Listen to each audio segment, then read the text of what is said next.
Sebenarnya konflik dan perbedaan pendapat itu baik.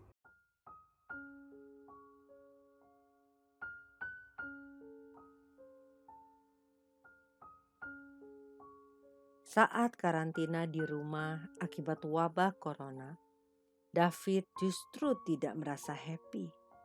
Bagaimana tidak happy? Komunikasinya dengan istrinya Melanie selama ini cukup buruk. David sering terlibat adu mulut dengan istrinya, yang mana menyebabkan ia tidak betah di rumah. Dari hal-hal kecil, mereka sering ribut. Dan akibatnya, David lebih memilih lembur hingga larut malam ketimbang pulang tepat waktu. Biasanya David pulang sesudah jam 9 atau jam 10 malam. Ia hanya mandi lalu nonton TV sebentar. Istrinya sudah di kamar tidur atau akan bersiap tidur. Dengan demikian, David mengurangi frekuensi mereka bersitegang di rumah. Meskipun tidak mencegah mereka untuk berantem di WA. Tetapi apa yang menjadi tempat pelarian David selama ini tidak bisa lagi menjadi tempat ia melarikan diri dari istrinya. Kantornya telah memutuskan untuk merumahkan seluruh karyawan dan meminta mereka semua untuk work from home.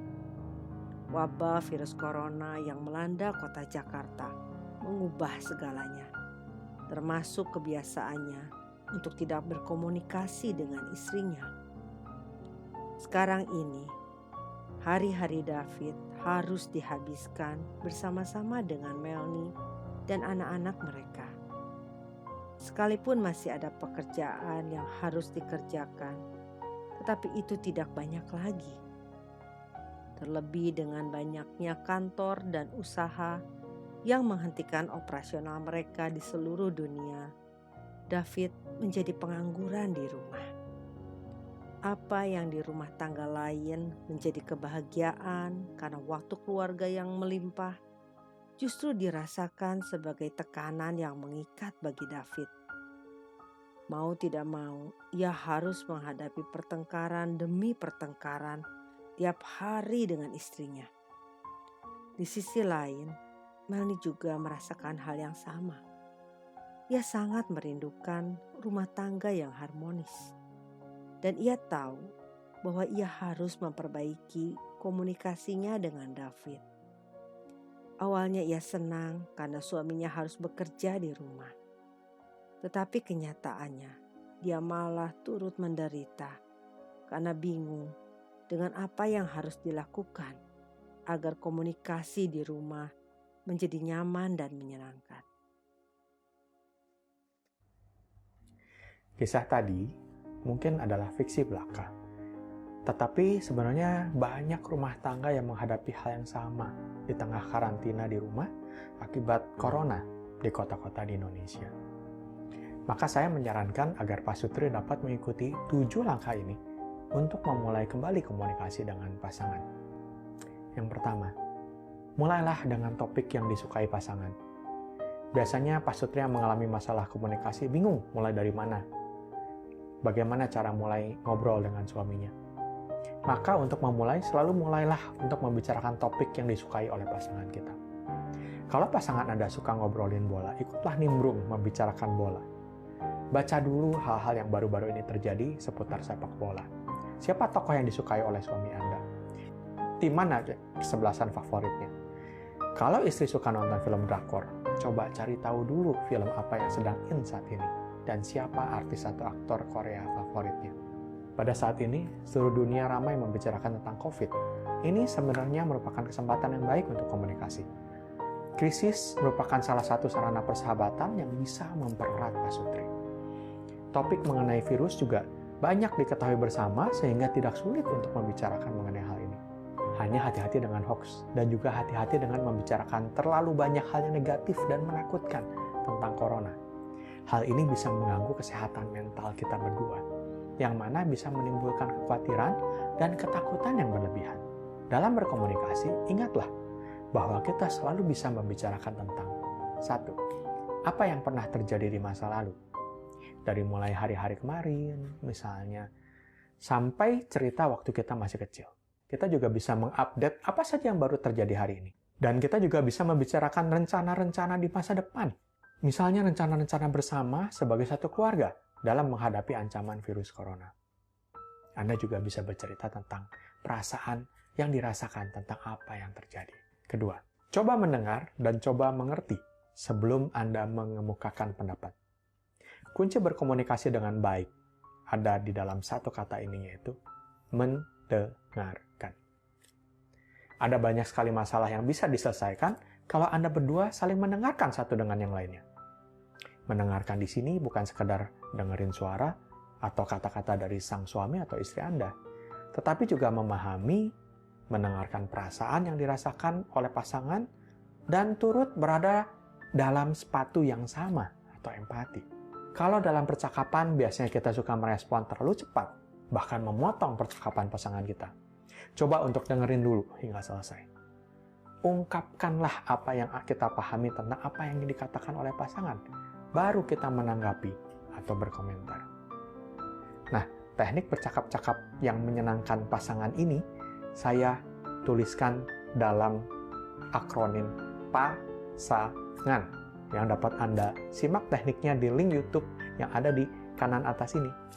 Termasuk versi kesalahan-kesalahan yang sering dilakukan dalam percakapan tersebut. Yang ketiga, menjaga agar suasana rumah tetap harmonis dan nyaman memang penting. Tetapi menjadi salah kalau itu dilakukan dengan tidak menyampaikan keberatan atau komplain kepada pasangan kita. Hal ini membuat kita menelan sendiri kekesalan yang kita rasakan, yang mana bisa menjadi bom waktu yang akan dapat meledak sewaktu-waktu.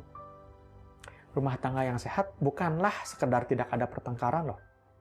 Sebenarnya konflik dan perbedaan pendapat itu baik, karena bisa membantu kita saling memahami satu dengan yang lain. Dan membantu kita mengambil keputusan yang terbaik. Keputusan yang win-win solution, yang akan membuat pasangan suami istri betah dan nyaman dengan keluarganya sendiri.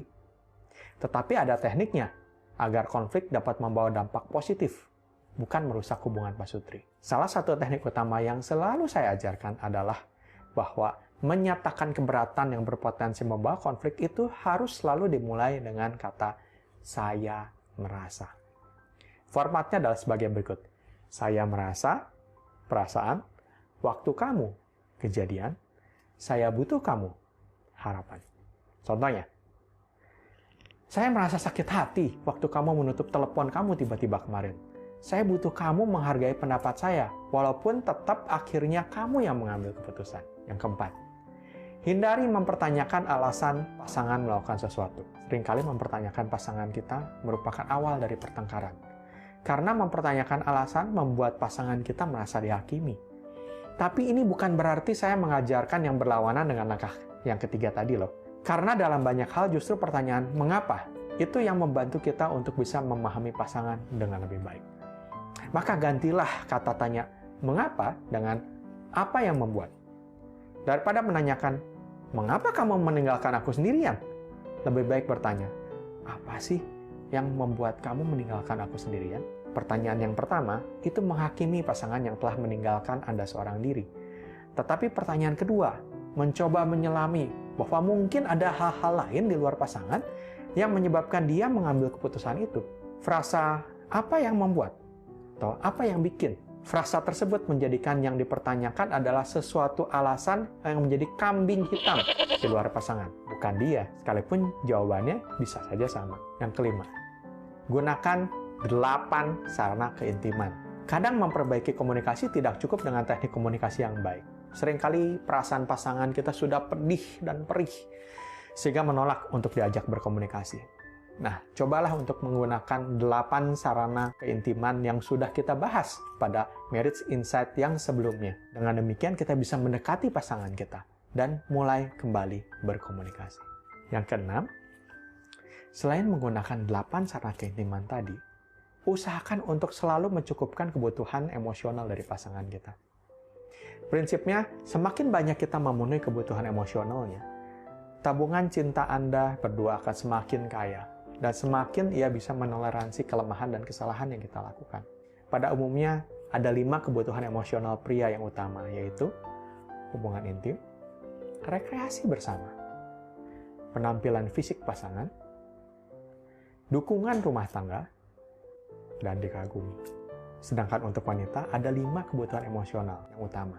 Kasih sayang dan perhatian, percakapan intim, kejujuran dan keterbukaan, dukungan finansial, dan yang kelima, komitmen terhadap keluarga. Langkah terakhir, jika Anda dan pasangan Anda tetap tidak mampu memulihkan kembali komunikasi yang intens seperti pada waktu pacaran yang dahulu, jangan menunda untuk segera mencari bantuan profesional. Khususnya jika ada 4 tanda bahaya pernikahan yang sudah mampir di dalam rumah tangga Bapak dan Ibu, yaitu kritik, hinaan, defensif, dan tembok emosi. Semakin cepat pasangan mencari pertolongan, semakin besar kemungkinan pernikahannya dapat diselamatkan.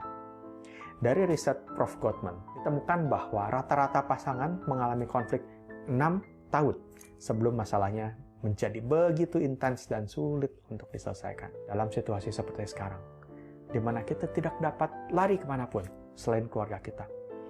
Bukankah hal yang paling menenangkan kalau pasangan kita bisa menjadi tempat perteduhan kita? Bukankah tidak ada lagi kesempatan yang lebih tepat daripada sekarang ini untuk mengusahakan agar keluarga kita sehat dan harmonis?